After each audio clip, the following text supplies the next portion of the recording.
अमृत योजनेच्या सहभागानंतर या देशभरात 434 नगरपालिकांचं सर्वेक्षण झालं। याच्या मागचं त्यांचं मुख्य कारण कदाचित हे असावं की कुठल्या नगरपालिकांमध्ये कशा पद्धतीची कार्यपद्धती आहे, त्या ठिकाणी कोण काम करत आहे, मनुष्यबळ किती आहे।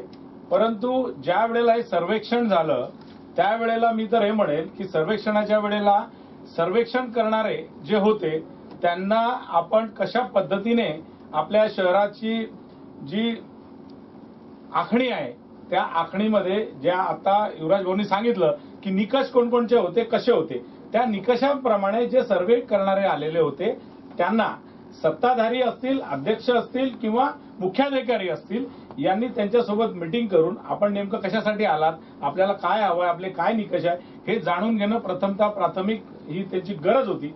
परंतु त्यावेळेला ते तसं झालेलं नाही, कारण वर्तमानपत्रातून आम्ही त्याबद्दल सुद्धा बातमी वाचली होती की सर्वे करणारे आले आणि काहीतरी ते तात्काळ निघून गेले, काही त्यांची झाली वगैरे वगैरे त्या गोष्टी होत्या। परंतु आज या ठिकाणी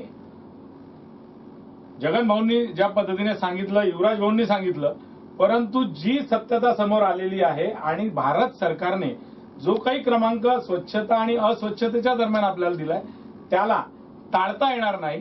ही नैतिकता ही सत्तारूढ पार्टीची आहे आणि ती मान्यच करावी लागेल, कारण शेवटी आपण सत्तेवर आहोत।